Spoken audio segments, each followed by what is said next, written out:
कार्यक्रम के पुण्यार्जक हैं विद्या अरह गुरु भक्त परिवार श्री महेश साहू, गरिमा साहू, पूजा साहू, संजीव सेडाना, पुत्री अनिका सेडाना, आरती साहू, पुत्री अनायका साहू, रोली साहू, पुनीत अग्रवाल, दीपमाला साहू एवं समस्त साहू परिवार कुरवाई वाले श्री शैलेंद्र जैन श्रीमती रेखा जी की 2 जुलाई को विवाह वर्षगांठ के उपलक्ष्य में माधेश्वरी श्रीमती सुशीला देवी जी, पुत्र श्री शैलेंद्र रेखा जी, संदीप, उषा, सम्यक, सचिन, सुधांशु एवं समस्त सांगानेरिया परिवार, उदयपुर, राजस्थान। कुम्भकार मिट्टी से चिलम बना रहा था।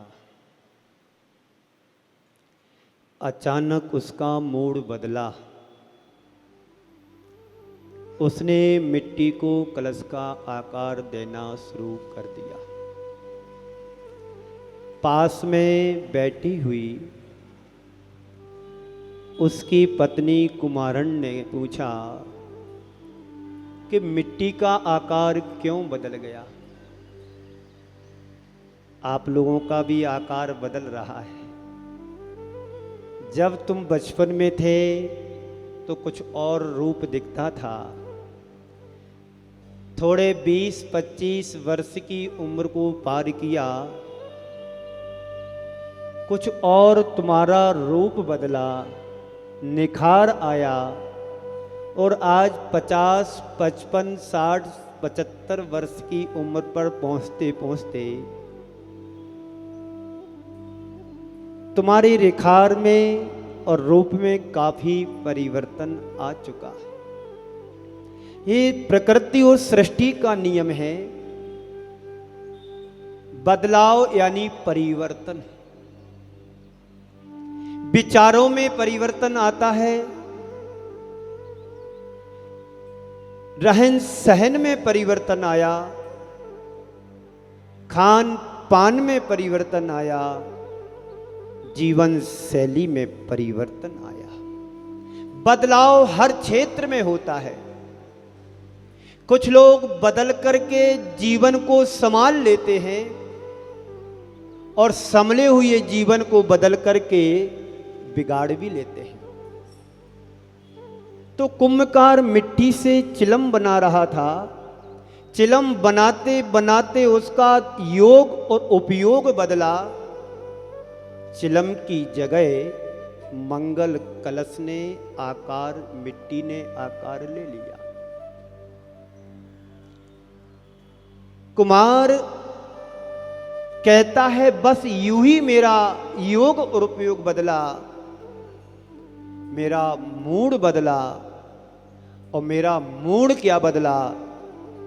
तभी मिट्टी के अंदर से तपाक से आवाज आती है कि तुम्हारा मूड क्या बदला? मेरा तो संसार ही बदल गया।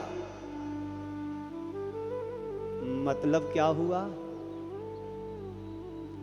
बात गहराई से समझने की है। व्यक्ति गलत संगति में फंस करके अपने जीवन को विपरीत दिशा में ले जाता है। उसका सारा जीवन विषय और कसाओं में उलझ करके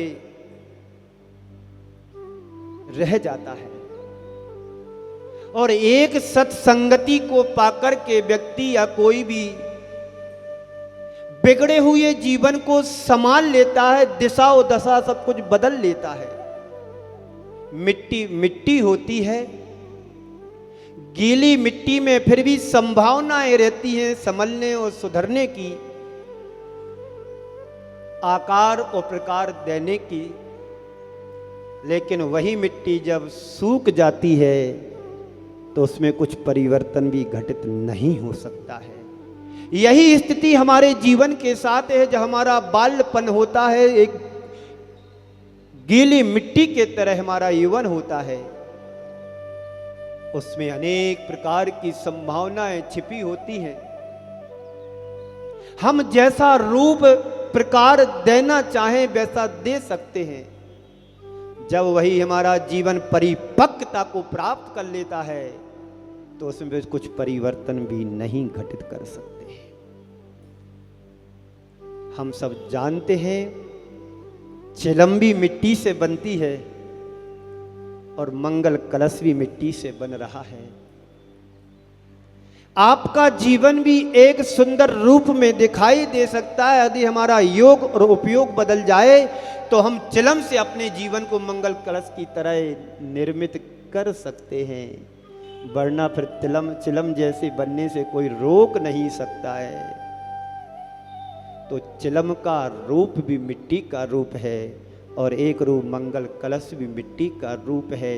चिलम का काम यही है, जलना और जलाना, और मंगल कलश का काम क्या है? तुम्हारी माथे की शोभा बढ़ाना।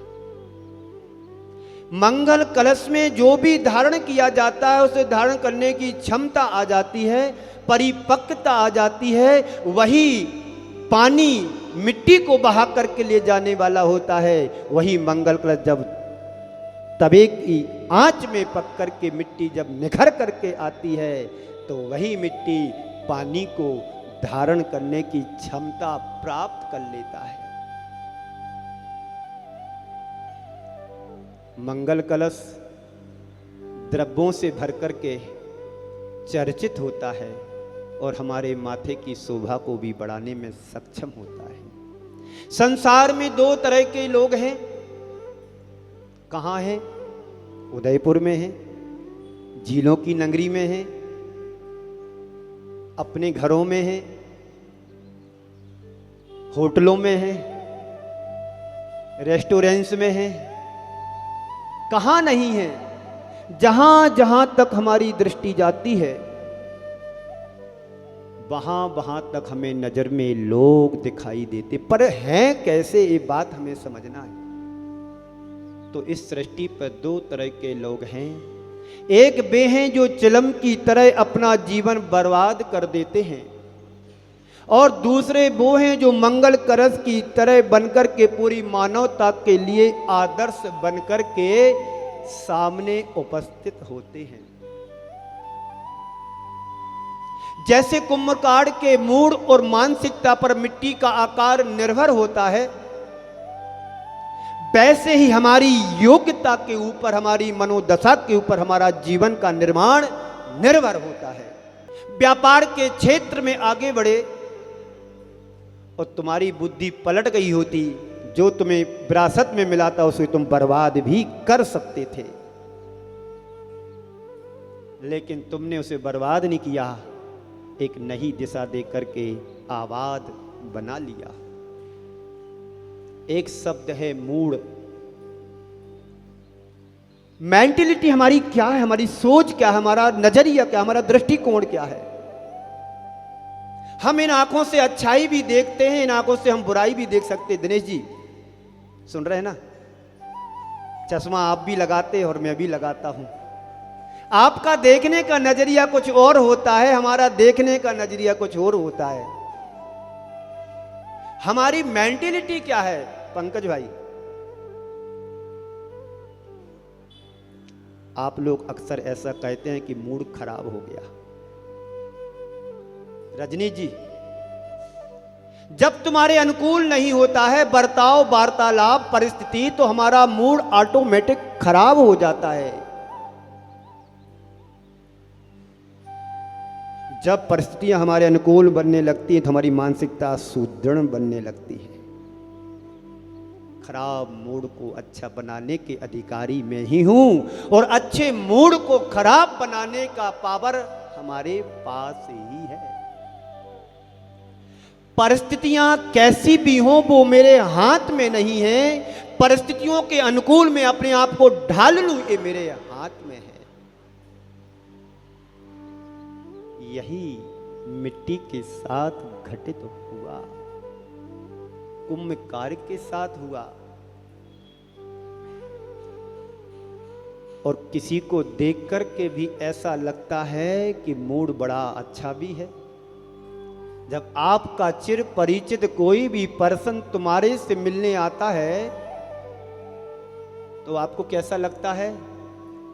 बहुत अच्छा, मन प्रसन्न हो जाता है। चलो बहुत अच्छा हुआ, बरसों पुराना मित्र आज मेरे से मिलने आ रहा है।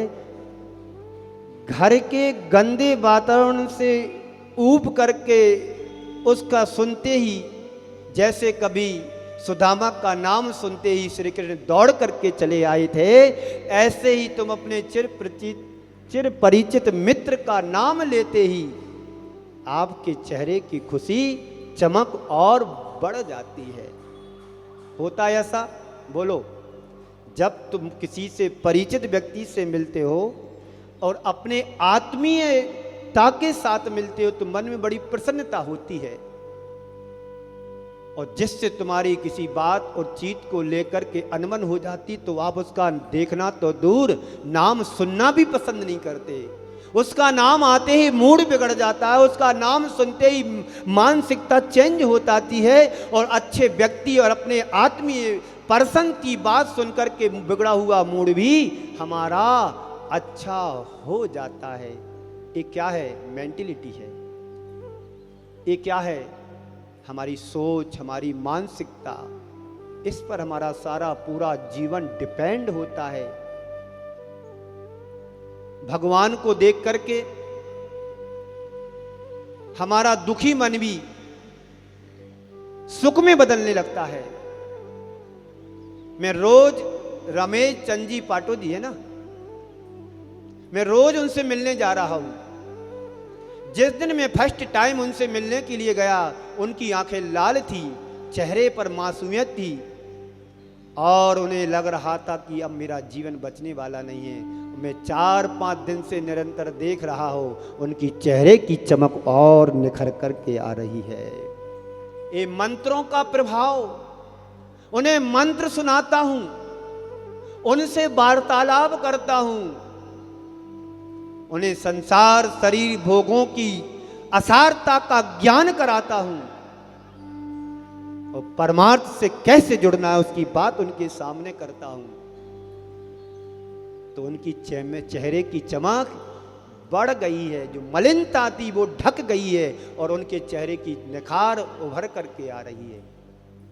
मैंने उनके बच्चों से कहा, ये नली मली निकालो, जो मैं बता रहा हूं इसको देना शुरू करो। उनके अंदर की इम्यूनिटी शक्ति बढ़ेगी, पावर आएगा, अपने हाथ स्वतः काम करेंगे, चलना फिरना शुरू कर देंगे। आज भी हमारे पास यदि पॉजिटिव थिंकिंग है तो हम मुर्दे में भी जान फूंक सकते हैं, और नेगेटिव में जिंदा भी मरा जैसा दिखने लगता है। बस हमें अंदर का उत्साह को क्रिएट करना है, जगा करके रखना, मानसिकता को अच्छी बना करके रखना है। ये चातुर्मास हमें मिला है, एक अवसर आया हमारे जीवन में, इस अवसर को हमें कैसे लाभ उठाना है। कोई सेवा कर करके लाभ उठाए, कोई अपना दान दे करके लाभ उठाए, कोई दान ही ना दे, ये योगदान दे करके भी अपने जीवन को आगे बढ़ा सकता है। ये अवसर बार बार मिले कोई गारंटी नहीं, ये बड़ी दुर्लभता से अवसर मिलता है हम जब साधुओं के निकट पहुंच पाते हैं। मैं चाहता हूं रमेश चंद जी पाटोदी साइकिल में बैठ करके यहां प्रवचन सुनने आए, बस 15 दिन और लगेंगे उनको। मोटिवेशन चाहिए, संभालने वाला चाहिए, उनसे बात करने वाला चाहिए। आज वो 75 वर्ष की उम्र में चल रहे हैं, उन्हें बच्चों की तरह में पालन करना है, उन्हें आगे बढ़ाना है, उनसे बच्चों जैसा व्यवहार करना है। बच्चे और बूढ़े में कोई अंतर नहीं होता है, वही रूप उनका है। एक जो बालक का रूप होता है, बालक भी ना समझदार होता है और वृद्ध भी ना समझदार होता है। दोनों को संभालना परिवार की जिम्मेदारी होती है। आप परिवार में भी यही व्यवहार कर सकते हैं। बच्चों को कभी आपने सोचा कि हम बच्चे जैसे बने? उनकी कमी और कमजोरी को तो उजागर करने के लिए कहते मेरा बेटा बड़ा नटखट है, शैतान है। तो शैतान किसकी होती है? जो बाप जैसा होगा तो वैसे ही बेटा होगा ना। लोग बड़े उत्साह से कहते मेरा बेटा शैतान है, मैं डांटता हूं शैतान नहीं, और शैतान यदि बेटा है तो तुम कौन हुए? एक बार ऐसा हुआ, एक व्यक्ति ने गुस्से में आकर के किसी को गधा कह दिया, तू बड़ा गधा है, नालायक है। होता है, अक्सर ऐसा होता है, गुस्से में कोई भी किसी से बोल देता है। उसने एक बार गधा कहा, सामने वाले ने उसको 1000 बार गधा बना दिया। तुमने समझ क्या लिया? मुझे गधा बोल दिया। तुम अपने आप को समझते क्या हो? गधा कहने का परिणाम क्या निकलेगा? तुमने मुझे गधा बोला, मैं देखता हूं तुम्हारे लिए गधा कहने का मतलब क्या होता है। एक बात उसने एक बार गधा कहा और आपने उसको सैकड़ों बार गधा गधा गधा कह करके, अब मैं आपसे सवाल करता हूं, एक बार कहने वाला गधा हुआ बड़ा कि 1000 बार कहने वाला बड़ा हुआ गधा? बोलो दिनेश जी, कौन बड़ा हुआ? 1 रुपए का धनी बड़ा व्यक्ति हुआ कि 1 लाख रुपए वाला बड़ा हुआ? बोलो, ये तो आप जानते हैं ना। झोपड़पट्टी में रहने वाला बड़ा हुआ कि महलों में सोने वाला बड़ा हुआ? बस हमें यही सोच करके चलना है, बड़ा बनूं ना बनूं लेकिन खोटा नहीं बनना है। व्यक्ति अपनी पर्सनालिटी को लेकर के भी बहुत सारी चीजें सामने लाते हैं, पर पर्सनालिटी को तो समझो कि ये किस चीज की बनी है। आई एम समथिंग, कब तक? मैं कुछ हूं, मैं कुछ हूं, मैं कुछ हूं, मैं कुछ हूं। क्या हूं? तुम जो हो तुम्हें उसका ज्ञान नहीं है, और जो तुम जिसकी चर्चा कर रहे हो उसका तुम्हें भान भी नहीं है। तो ये सब क्यों? अपने मन से पूछो, कब मूड खराब होता है और कब मूड अच्छा हो जाता है। कभी कभी आप लोग कहते हैं मूड फ्रेश करने दो, यानी अच्छा बनने दो। मूड क्या है? क्या है मूड? हमें तो आज तक नहीं पता। एक माचिस होती ना, माचिस, उसकी तीली भी होती ना, उसके सिर पर क्या होता है? यदि माचिस का मूड खराब हो गया तो क्या होगा? एक बार ऐसा हुआ, आइंस्टीन हुए हमारे वैज्ञानिक, उन्होंने अपनी बुद्धि का प्रयोग किया तो अन्य लोगों के लिए बड़ी चिंता का विषय बन गया। आइंस्टीन महोदय ने आणविक बम का निर्माण किया, अणु बम का निर्माण किया। तो उन्होंने से महोदय जी से जाकर के पूछा, लोगों ने, आपने तो ये बड़ा अनर्थ कर दिया, यदि ये बम विस्फोट हो गया तो पूरा विश्व तहस नहस हो जाएगा। तो बड़ा सुंदर उन्होंने उदाहरण दिया, उत्तर दिया, आपको सुनने लायक है। उन्होंने कहा, जब तक व्यक्ति का दिल और दिमाग दुरुस्त है तब तक मेरी शक्ति किसी को बर्बाद नहीं कर सकती है। हमने अपनी शक्ति का प्रयोग, बुद्धि का प्रयोग प्रैक्टिकल के रूप में किया है कि मेरी बुद्धि का उपयोग कितना हो सकता है। मैंने तो परीक्षण किया है, उस परीक्षण को यदि कोई समझे तो ठीक और ना समझे तो ठीक। यदि दिल और दिमाग व्यक्ति का ठीक जब तक रहेगा, मेरी ये आणविक शक्ति किसी को बर्बाद नहीं कर सकती है, मेरा ये परीक्षण किसी को नुकसान नहीं पहुंचा सकता। तो अपने आप से पूछो कि मेरा मन कब अच्छा होता है और मेरा कब मन बिगड़ जाता है। तुम्हारा मूड किससे प्रभावित होता है? मैं आज आपसे 4 शब्द कहूंगा। मूड, मोड, मोल्ड और मूव। आप समझते हो मूड क्या होता है? मोड यानी फोल्ड करना, मोल्ड और मूव। अपने मूड को देखिए, सुबह से शाम तक तुम्हारा मिजाज एक सा रहता है क्या? बच्चों के साथ तुम्हारा क्या व्यवहार होता है? गृह स्वामी के साथ कैसा मिजाज होता है? घर गृहिणी के साथ कैसा मूड होता है? आपके घर में दामाद जी आते, उनके प्रति तुम्हारा मूड कैसा होता है?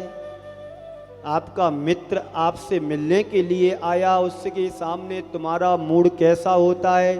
और पते की बात बताऊं, किसी को तुमसे पैसे चाहिए, जब तुम्हारे घर मांगने आता तो तुम्हारा मूड कैसा होता है? और बताऊं, आप किराए के मकान में रहते हो, 25,000 रुपये का महीने का मकान है और मकान मालिक 3 महीने से किराया मांग रहा है। आज तो वो तुम्हारे घर ही आ गया, अब तुम्हारा मूड कैसा है? बात समझ में आ रही? कैसा है हमारा मूड? जैसी परिस्थितियां निर्मित होती हैं वैसा मूड हमारा बदलता जाता है। जैसे सूरज पूरब से निकलता है, घूम रहा है। आपने सूरजमुखी का पौधा देखा? क्यों नरेंद्र प्रकाश जी,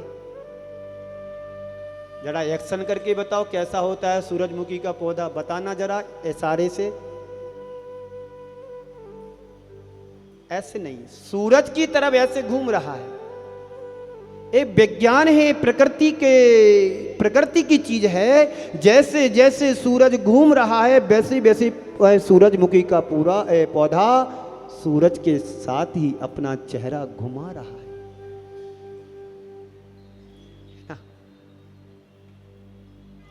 तो सुबह से शाम तक हमारा मूड क्या स्थिर रहता है, कैसा रहता है? हर पर बदलता रहता है। बदलना है ना। कैसा मूड, जैसी परिस्थिति आज हमारे सामने निर्मित होती है वैसा हमारा मूड बन जाता है। अभी मैं आपसे एक आध दो चुटकुले बीच में बोल दूं तो आप खिल जाओगे, और थोड़ी आपकी टीका टिप्पणी कर दे तो आप खोल जाओगे। किसी ने मेरे लिए हमारी प्रसन्नता के 4 शब्द कह दिए, आप खिल जाते हो, और कोई तुम्हारे बारे में बुराई करके चला जाए आप खोल जाते हो। खिलना और खोलना ये हमारे हाथ में नहीं, हमारा तो सारा कंट्रोल रूम तुमने दूसरों को सौंप दिया। कब मुझे मेरे बारे में प्रसन्नता करके चला जाए तो तुम खिल जाओगे, और कब तुम्हारे बारे में कोई बुराई करके चला जाए तुम खोल जाओगे। यानी मैंने अपनी जिंदगी की बागडोर, रिमोट कंट्रोल किसी और के हाथ में पकड़ा दिया। संत कहते हैं एक अपने हाथ में सेल्फ कंट्रोल होना चाहिए। जैसी तुम्हारी गाड़ी की ड्राइविंग तुम्हारे हाथ में होती है, कितनी स्पीड से तुम्हें चलाना है, कहाँ ब्रेकर आ रहा, कहाँ स्पीड ब्रेकर आ रहा, कहाँ क्या करना है, आप गियर और क्लच जो सारी स्टीयरिंग को एक साथ मेंटेन करते हो। मुझे पता है मेरी जिंदगी मेरे हाथ में है। जरा सी लापरवाही यदि मैं करता हूं तो मेरा सब कुछ यहीं पर धरा पर धरा रह जाएगा। वहां हम ओवरटेक नहीं करेंगे। पता है ओवरटेक करूंगा तो परिणाम क्या निकलेगा। तो सारी हिदायतें, हम नियम कानून जो ट्रैफिक के होते उसको फॉलो करते हैं। संत कहते हैं यही तुम्हें जिंदगी के साथ फॉलो करना है। क्या मेरी जिंदगी के लिए है और क्या मेरी जिंदगी को नुकसान पहुंचा सकते हैं। एक बार एक कंपनी वाले से मीटिंग हुई, इंजीनियर से मीटिंग हुई, जो मकान बिल्डिंग का नक्शा बना रहा था। उससे नक्शा बनाने के बाद पूछा, ये बताओ इसमें से पानी कहां कहां से रिसेगा, पानी कहां कहां से चुएगा। इंजीनियर पूछा, अभी मकान बनाने नक्शा बना है, मुझे पता है नक्शा बनाने वाले जब मकान बनवाते हैं तो पानी चूना शुरू हो जाता है। तो मैंने सोचा कि नक्शा में ही सुधार कर दिया जाए तो बिल्डिंग अपने आप दुरुस्त और अच्छी बन जाएगी। तो यही अपने जीवन के साथ करो कि मेरी जिंदगी के लिए नुकसानदायी कौन कौन से पॉइंट हैं जिससे मेरी जिंदगी अनबैलेंस हो जाती है। अंकित शास्त्री जी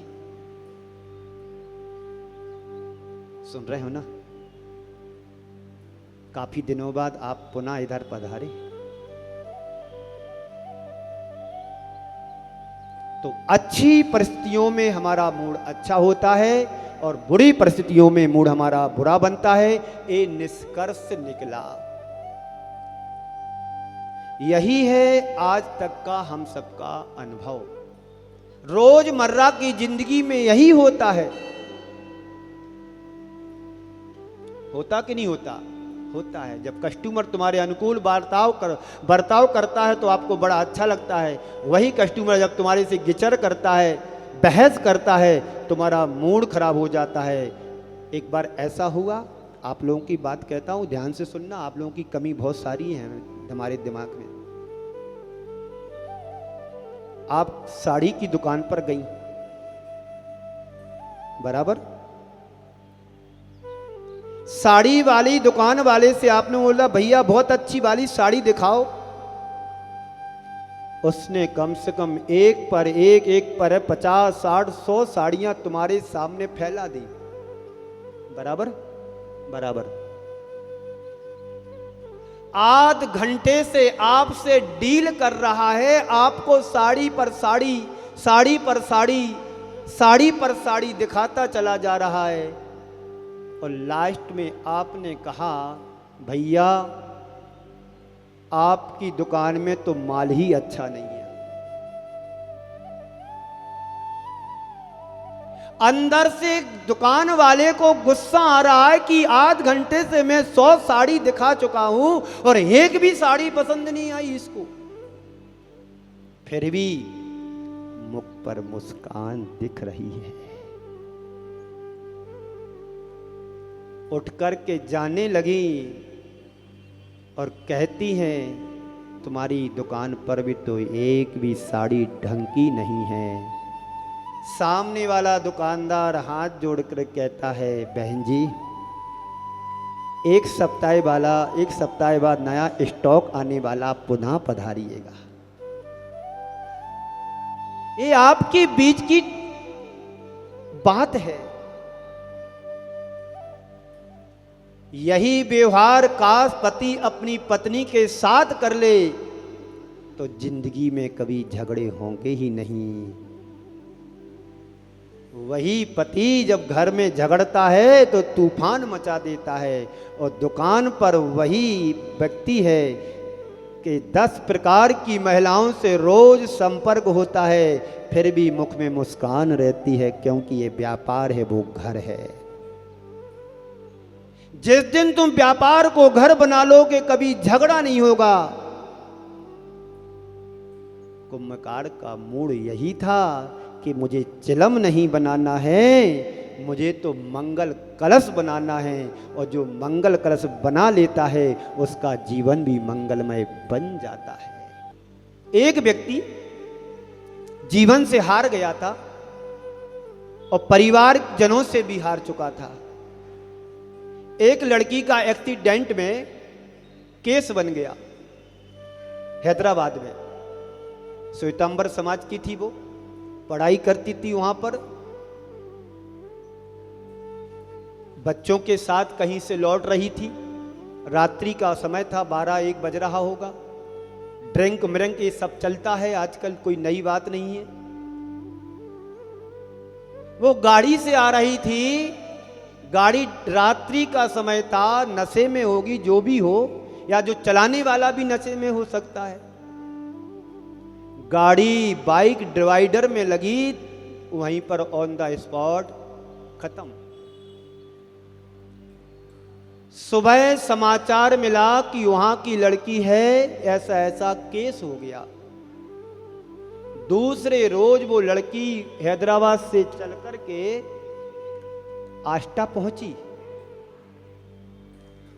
जिस व्यक्ति की मैं आपसे बात कहना चाह रहा हूं उसके लिए मैं इतनी भूमिका बना रहा हूं, कैसे वो हुआ प्लान। वो व्यक्ति उस लड़की के संस्कार में गया। लोगों ने आकर के मुझे बताया कि महाराज श्री एक ऐसा ऐसा हुआ, एक व्यक्ति हमारी समाज में है, जैन नहीं अजैन था, वो शरीर में बीमारियां बहुत सारी थी और परिवार की भी कुछ उसे टेंशन और परेशानियों से के मध्य वो जी रहा था, अपने जीवन को गुजार रहा था। जिस दिन वो उधर उस लड़की के अंतिम संस्कार में गया वो व्यक्ति, तो वहां व्यवस्था है, लकड़ी लेना, ये करना, वो करना, पर्ची बनवाना। तो वो जाकर के संस्कार कराने के बाद वहां लिखा करके आया, पैसे जमा करके कल मैं आऊंगा। सत्य घटना है आष्टा की, और आष्टा वाले सुनेंगे तो उन्हें पता पड़ेगा कि बात सही है। लिखा करके आया, पैसा जमा करके आया 5,000 रुपए कि कल मैं आऊंगा। उसने पर्ची सबको बताया और रात्रि के समय उसने सुसाइड कर लिया। व्यक्ति अपनी जिंदगी से हार जाता है, व्यापार से हार जाता, पर जिंदगी से नहीं हारना चाहिए। डट करके मुझे इस जीवन से, कर्मों से सामना करना चाहिए। ये जीवन बार बार मिलने वाला नहीं है, बड़ी दुर्लभता से हम यहाँ तक पहुँच पाते हैं। हमारे जीव की यात्रा यदि देखी जाए तो निगोद पर्याय से निकल कर के पंचेंद्री संगी पंचेंद्री में, उसमें भी मनुष्य पर्याय कितनी दुर्लभता से प्राप्त होता है। दुर्लभ है निगोद से थावर अरुत्रस गति पानी, और नर काया को सुरपति तर से सो दुर्लभ प्राणी। उसने क्या किया? फांसी लगा ली, फंदे पर लटक गया। उसका देखिएगा क्या भाव रहा होगा। मतलब व्यक्ति जब चारों तरफ से हार जाता है, दसों दिशाओं से अंधकार आ जाता है, उसे सोचना चाहिए कि एक दरवाजा तो आज भी खुला है, परमात्मा का, धर्म का। बंधुओं, सोचने की जरूरत है। दुनिया से हार जाओ पर जिंदगी से नहीं हारना है। एक दिन मैंने कहा था, एक व्यक्ति प्लान कर रहा था सुसाइड का। उसने अंदर से दरवाजा बंद किया, दरवाजा पूरा बंद नहीं हुआ। उसको लगा कि दरवाजा तो बंद हो गया, और उसे किसी काम से उसकी पत्नी अंदर आई। देखती क्या है कि मेरा पति लटकने की तैयारी कर रहा है। वो एकदम स्तब्ध और आश्चर्यचकित हो गई। ये क्या है? तुमने सोच कैसे लिया कि मुझे मरना है? और मरने के पहले कभी तुमने ये सोचा कि मेरे मरने के बाद मेरी स्थिति क्या होगी? उसको समझाते हुए उसने समझाया। पति हाथ जोड़ करके कहता है, मेरी गलती को क्षमा करे, माफ करे, मेरी से गलती हो गई। 5 मिनट यदि लेट हो जाती तो लटका हुआ पार्थिव शरीर दिखाई देता। एक नहीं, ऐसी रोज हजारों लाखों केस हो रहे हैं। एक सेकंड में 4 से 5 जन्म लेते हैं और 3 से 4 मरते भी हैं अपनी मौत और एक्सीडेंट के द्वारा। आप निकाल लो नेट से। ये तो मैंने 10-15 साल पहले देखा था कि क्या होता जन्म। जब हम पढ़ते हैं 6 डाला में, एक श्वास में 8-10 बार जन्मो मरियो भरियो दुख बार। एक श्वास में यह जीव 18 बार जन्म मरण कर लेता, तब तुमने दुखों को सहन किया। और घर परिवार के छोटे थोड़े दुख तुम्हें इतने पीड़ादायी होगा कि तुमने अपनी जिंदगी को ही खोना शुरू समझ लिया। समझने की बात है, और समझ करके जीवन में सुधारने की भी जरूरत है। कल मैंने कहा था, सुनो, समझो, स्वीकारो और सुधारो। लोग जब अपने आपा को खो देते हैं, अनकॉन्शियस माइंड में चले जाते हैं, तो सब बिगड़ जाता है। तो यही है आज तक का अनुभव कि अच्छी परिस्थितियों में अच्छा अनुभव होता है और बुरी परिस्थितियों में बुरा होता है। ये कहना कितना सही है, समझने की जरूरत है। कई बार अपने मन को पलट करके देखो। जब मन अच्छा होता है तब सामने वाला कुछ गलत भी कर दे तो आप उसको क्या करते हैं? चलो हटाओ, आपका नौकर है, आपका उसके प्रति मूड अच्छा है, गलती भी कर रहा है, आप उसे इग्नोर कर देते हो, नज़रअंदाज कर देते हैं। कई बार ऐसा भी होता है, आपका ड्राइवर बहुत अच्छा है, समय से आप रोज मंदिर छोड़ रहा है, और कभी लेट हो जाता है तो उसके ऊपर क्या पड़ता है पता है? क्यों बे, इतना भी ध्यान नहीं है, रोज मंदिर जाते हैं, आज लेट क्यों हो गया? 50 प्रकार की उलाहना उससे शुरू कर देंगे। क्यों? मूड ऑफ है। जब मूड अच्छा होता है, गाड़ी ठोक करके भी आ जाएगा, कोई बात नहीं, सुरक्षित तो हो ना, चोट तो नहीं आई, गाड़ी दूसरी मिल जाएगी, दूसरी बन जाएगी, जीवन बीमा है, इंश्योरेंस है, सारी चीजें हैं, मूड अच्छा है। पर इंसान है, कब खराब मूड हो जाए, कब बदल जाए, इसका कोई गारंटी नहीं है। किसी के जीवन की भी गारंटी नहीं है। एक पल में कौन सा खेल हो जाए। एक पल की बात है, मंथरा ने, कैकई ने वर मांग लिया। जहां सुबह सिंहासन पर राज करने के लिए तैयारियां चल रही थी और एक रात में ही वनवास की तैयारियां शुरू हो गई। कब मूड पलट जाए और कब सलट जाए, कोई भरोसा नहीं। आप लोग चौके में भक्ति भाव से आहार दे रहे हैं, नजर हटी, नजर हटी, बोलो तो, नजर हटी, दुर्घटना घटी। इसलिए हर पल सावधान रहो, महाराज को मत देखो और महाराज की अंजलि मत देखो। तुमने दे दिया ना, अब तुम्हारा काम खत्म, अब महाराज की जवाबदारी क्या करना है ना। अब नेक्स्ट टाइम मुझे क्या करना, उसकी तैयारी करो कि अब मुझे जो ग्रास देना है उसका बार बार परीक्षण करो, पलटो सलटो, ऐसा करो, बे शोधते रहो, खोजना नहीं। एक बार आचार्य जी के सामने प्रश्न आया, किसी महाराज जी को बहुत अंतराय आ रहे थे। आचार्य जी कहे, अंतराय ढूंढने जाते हो कि आहार करने जाते हो? ये आचार्य का उत्तर है, आहार करने जाते हो कि अंतराय ढूंढने जाते हो। आपकी मानसिकता जैसी रहेगी वैसे परिणाम परिलक्षित होंगे। आप ये करने जाओ कि मुझे आहार लेना है, आचार्य श्री को आहार आचार्य श्री किसने नहीं देखे? जिन्होंने आचार्य श्री का आहार देखा हो वो कभी कितनी भी विषम पर आहार देना सीख जाएगा। आचार्य श्री शोधन करते थे, खोजोगे कुछ ना कुछ निकलेगा। जब तक डॉक्टर से संपर्क नहीं हुआ तुम स्वस्थ हो, और जब डॉक्टर के पास उसमें पहुंच गए, क्या बोलते, नेटवर्क में, ये जांच कराओ, ये जांच कराओ, ये जांच कराओ, ये लैब पर जाओ, ये करो, लैट्रिन है, बाथरूम है, ये खून है, ये 100 बीमारी निकाल देगा। अभी तक पता नहीं था ना, तो कोई बीमारी तुम्हें लग रही थी क्या? एक व्यक्ति, बस समय आपका हो रहा है, एक व्यक्ति देर रात अंधेरे में, पहले के जमाने की घटना है, होली का समय था, मानसिकता की बता रहा हूं, आदमी कितनी जल्दी डिप्रेशन में चला जाता। मुझे जल्दी बात करना है, 2 मिनट में छूटने वाला है टाइम।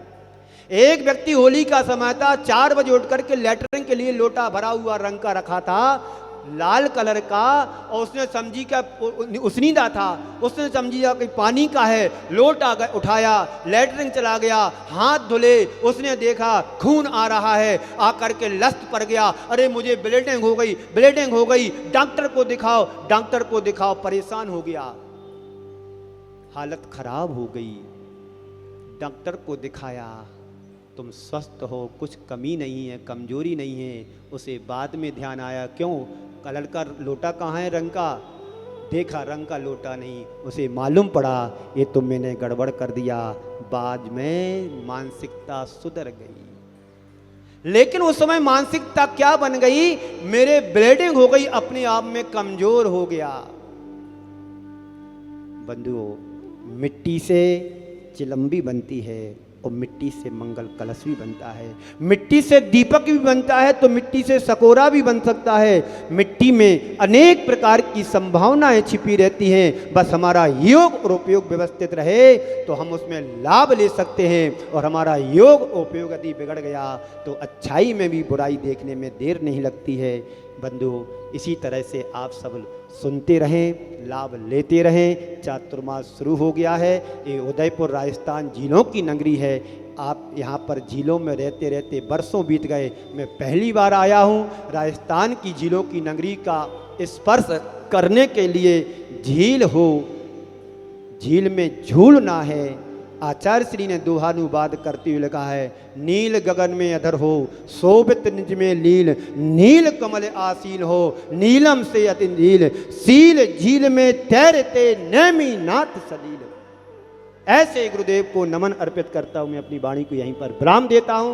बोलिए परम पूज्य आचार्य गुरुवर श्री विद्यासागर जी महाराज। इस कार्यक्रम के पुण्यार्जक थे विद्या अरह गुरु भक्त परिवार श्री महेश साहू, गरिमा साहू, पूजा साहू, संजीव सेडाना, पुत्री अनिका सेडाना, आरती साहू, पुत्री अनायका साहू, रोली साहू, पुनीत अग्रवाल, दीपमाला साहू एवं समस्त साहू परिवार, कुरवाई वाले श्री शैलेंद्र जैन श्रीमती रेखा जी की 2 जुलाई को विवाह वर्षगांठ के उपलक्ष्य में माधेश्वरी श्रीमती सुशीला देवी जी, पुत्र श्री शैलेंद्र रेखा जी, संदीप उषा, सम्यक सचिन, सुधांशु एवं समस्त सांगानेरिया परिवार, उदयपुर राजस्थान।